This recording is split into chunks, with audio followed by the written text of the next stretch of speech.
Welcome back to Onshore Cellars. This is Creamless Drinks. We are tasting bio wines today. We are thinking all about organic, bio, everything like that. We're not going down the biodynamic route. We're just sticking organic wines, okay? And excitingly, we have two things to discuss. One, we have Château Léoube, the secret Provence Rosé. And the second thing is we have the master, Tom Sergi, at the other end, giving me his input, the wine presenter. Hey!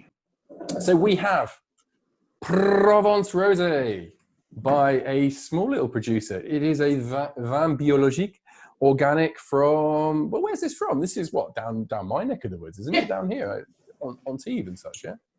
It's near Saint-Tropez, so it's like just outside Saint-Tropez, yeah. That's why it costs. Okay. That's why it costs, that is it.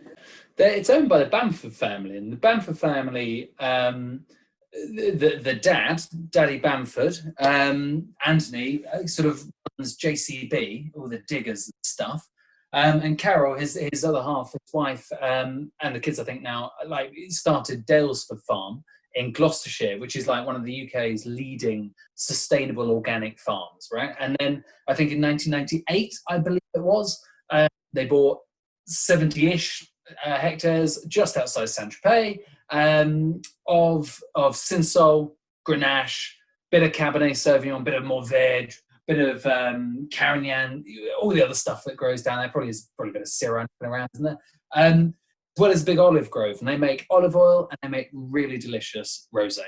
And same as in the UK, where it's all organic and very sustainable and wanting to work with nature, that's what I wanted to apply down in the south of France. And they wanted to make Provence Rosé, but yeah, in touch with nature, not mucking around with it too much, and kind of pretty serious quality. The bottles look beautiful, don't they? I think that's the first thing to say about them, surely.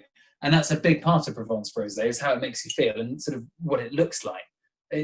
They're glorious. They're absolutely. You're so true. It's all about the aesthetics. I mean, I live down here now in the French Riviera, and I'm just not beautiful enough. I see it on a daily basis. Like, I try so hard, and yet I don't know. Everyone is so stylish and sleek. You should see the owners of this company. All my days.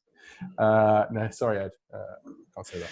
They are super stylish and sleek. And I suppose that's the joy that Provence Rosé evokes. These are wines that, like, they carry like kind of the joy of the south of France, and like just, you know, sunny, having fun, you know, sort of hanging out on a beach.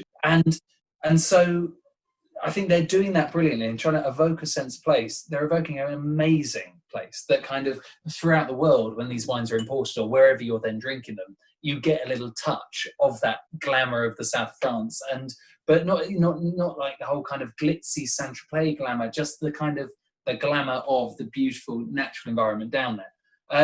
I really like these guys, and the reason I really like them is they kind of share a belief that I massively have, which is, you know, the organics is fantastic. Organics is really good.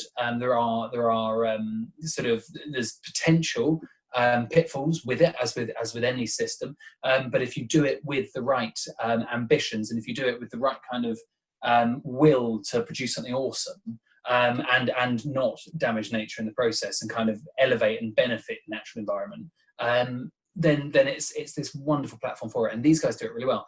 They're not cheap. They're not mega crazy expensive, but they're not cheap. And that definitely then kind of, I suppose, illustrates a point which I kind of consistently make to people, which is, if you like the environment and you want people, and you like the idea of people sustainably farming and investing lots of their time and effort and making sort of handmade, working very hard by hand out in the vineyards, not taking the easy option, spraying chemicals, that costs lots of money. And it's not for everyone. It's if they're out of your price bracket, you know, for a Tuesday night or Wednesday night, that's totally fine. They're out of my price bracket for Tuesday, Wednesday night. But if you open them up to something special, then I think sort of you're not only investing in the wine, you're investing in the sustainable approach to agriculture that these guys are doing. You're putting back into the environment. So the spend that you have on that bottle is, you're kind of giving back to a culture that actually I think we all want to support. And so if you've got that kind of money and you've got the ability to spend it, you sort of have a duty to spend it on something that's benefiting the world, right? Sort of. talk to me about the wine. Cool. So this is Provence Rosé and Côte de Provence. So I know what I'm expecting, but there's other things going on here. I can find some really interesting like notes and kind of herbal, fennel-y stuff. And what do you think, Tom? I'm really pleased you said fennel. So because I was totally into that as well. And I was literally chopping some fennel about 3 days ago, and this is not cooked like roast fennel. This is not fennel that's been cooked down. This is like fresh fennel, chopped it. Kind of, it's like the veg, right? You know, it's just it. And you get that, you not necessarily fennel, but you do get that a bit in some wines down in the south of France. But I think what you really, you'd expect is strawberry, raspberry, bright sort of delicious berry fruit from a wine down here, and you'd also expect a bit of herbaceousness. It's got a tight, lean acidity to it behind the lovely fruit character that's kind of chewy. And that acidity is like lemon citruses. It's bold, it's bright. There is a little bit of green leafy character, and this got a decent whack of Cabernet Sauvignon in it. It's got the Grenache, that's your strawberries and your brightness. It's got Cinsault, that's the sort of sweet deliciousness to it. And then you've got Cabernet Sauvignon, which is what the secret is in this one. And that brings a bit more structure and a bit more weight and a bit more seriousnness. There's a little bit of chewiness to this, not loads. You can drink it. No, it is slightly more crunchy. There is a bit more oomph to it. There is a bit more body. And I love the way you somehow use the word secret as though that was the name of the wine, as that's what the Cab Sauv is. But you're right. You don't see that in most Provence Rosés. And when I taste it, at the back of the palate is white pepper.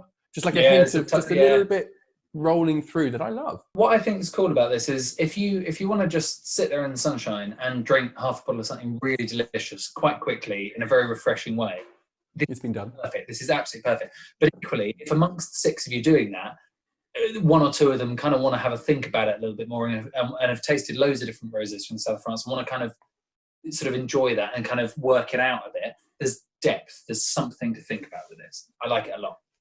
So we were lucky enough. It was not end of lockdown, but the easing of quarantine measures here in France the other week, and we went to our first barbecue. And you have all you start off with aperitifs, etc., and you have your red wine with your barbecue, and you enjoy all that.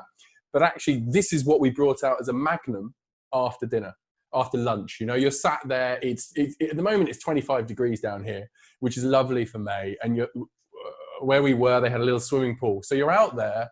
And you're just kind of feet in the swimming pool, magnum of secret, and it is exactly what you just said. Perfect sunshine drinking. I'm super happy that we had that. Yeah, and I wasn't driving. That was the best thing.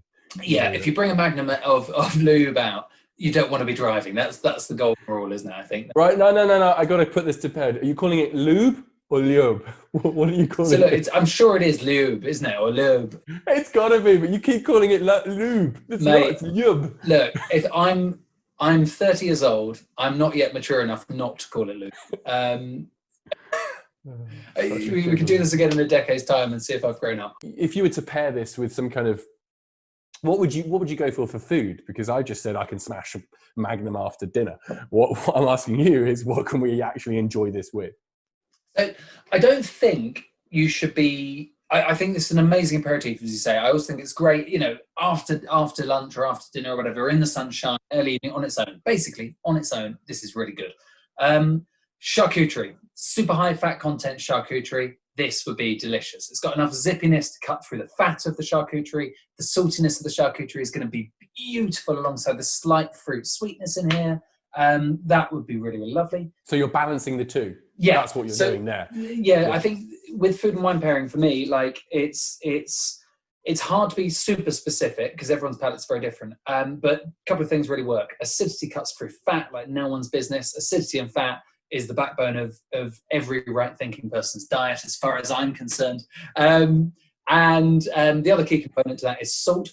And salt and wines like this with a fine acidity and a refreshing character. But for a main dish, would you have this with a main? Yeah, I think so. So yeah, I mean, fresh fish is going to be wicked with it. Something that's been something that has got a bit of nice saltiness to it as well. So like if you had turbot or you had like some sort of plaice or sole or something that's been done really beautifully, that would work really well. Lemon butter sauce, this is going to cut through and pair with the acidity of lemon, that would go really well. You could, and what I think could be quite fun is if you did something quite high fat, like a kind of like pork belly kind of thing going on. If you wanted to go with a bit of spice and go Korean and have a bit of sort of heat in there, the kind of fruit sweetness in this is going to be really lovely against that. I quite like wines like this, with not fast food, but kind of like nicer plays on fast food. So like, I don't know, like a Korean kind of chicken with a bit of spice and heat to it, like, and a crispy batter, like with something like this would be off the charts. Like that would really work. I think that would be quite cool. So those would be my pairings.